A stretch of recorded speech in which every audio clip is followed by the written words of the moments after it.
दोस्तों जरा इमेजिन करें कि मार्स पर रहना और वहाँ घर बनाना कैसा होगा।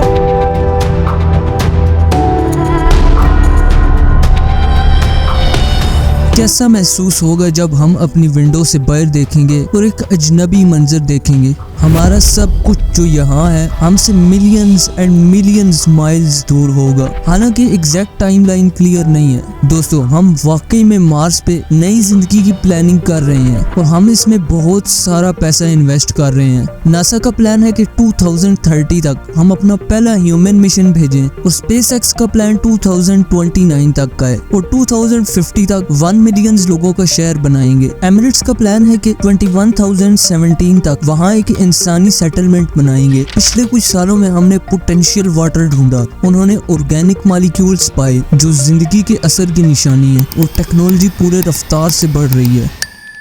Welcome to Gainflix video.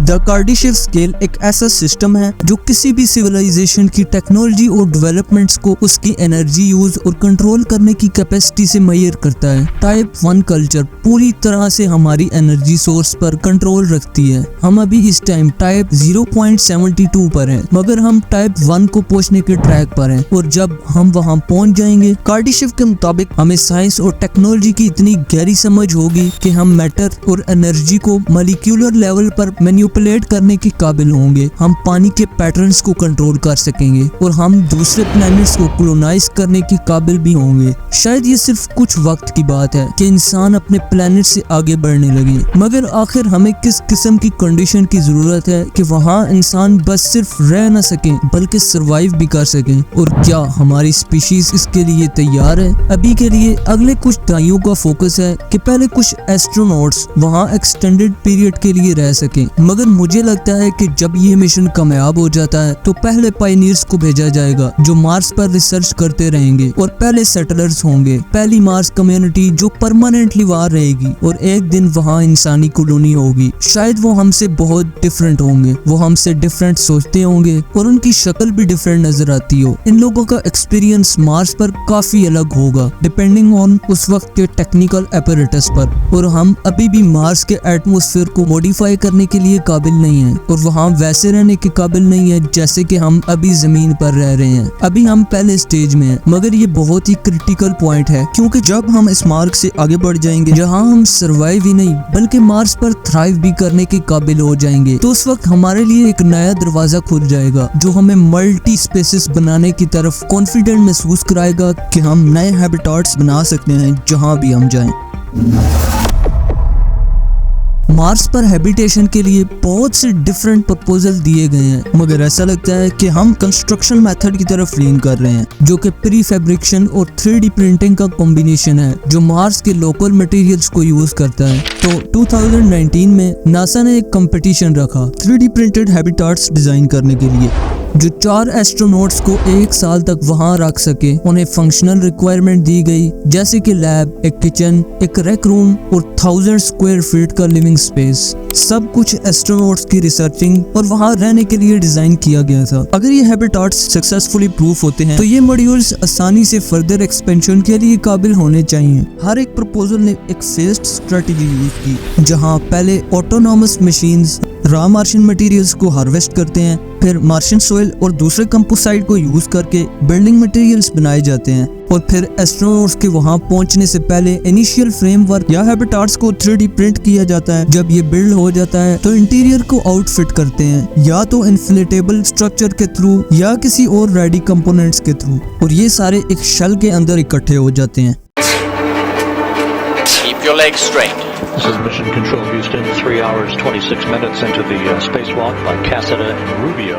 अब मार्स पर एक एस्ट्रोनॉट को बहुत से प्रॉब्लम्स का सामना करना पड़ता है जैसे radiation, massive temperature changes, dust और दूसरे कॉन्टेमिनेंट्स के एक्सपोजर, नर्वस सिस्टम चेंजेस। वहाँ लो ग्रेविटी है जो पफी फेस और चिकन लेग्स सिंड्रोम का काज बनता है, एंड ऑफ कोर्स अच्छा खाना, मटेरियल्स, हॉस्पिटल और इक्विपमेंट से वो दूर होते हैं। अगर सब कुछ इंजीनियरिंग के साथ परफेक्ट जाए और एस्ट्रोनॉट्स फिजिकली परफेक्टली ट्रेंड हो, मिशन ह्यूमन फैक्टर की वजह से फेल हो सकता है, जैसे आइसोलेशन, घर से दूर रहना, कंफ्यूज, हाई स्ट्रेस एनवायरनमेंट में रहना जो डिप्रेशन और बिहेवियर चेंजेस को लीड दे सकता है। हमने ये सब कुछ कोविड के दौरान भी एक्सपीरियंस किया था।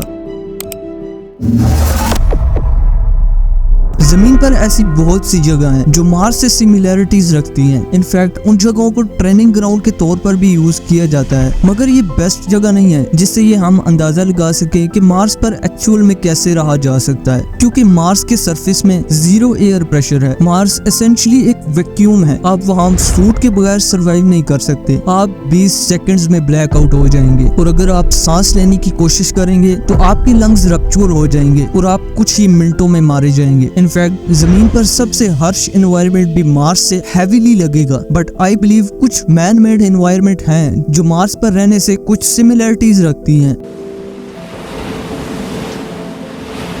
लाइट हाउस के स्ट्रक्चर्स इंटरकनेक्टेड कंपोनेंट्स के सीरीज हैं जो स्पेसिफिक फंक्शन को कंट्रोल करता है इन हैबिटेट्स के थ्रू। आपकी जिंदगी का हर एक दिन जो आप लाइट हाउस में गुजारेंगे स्ट्रक्चर की ड्यूटी के साथ इंटीग्रेट होगा। आपको ऐसा महसूस होगा कि आप वहाँ का एक हिस्सा हैं। कुछ हद तक आप लाइट हाउस का पार्ट बन जाते हैं, मगर आप अभी भी बाहर जाके ताज़ी हवा ले सकते हैं और लाइट हाउस के बाहर के एनवायरनमेंट को एक्सपीरियंस कर सकते हैं।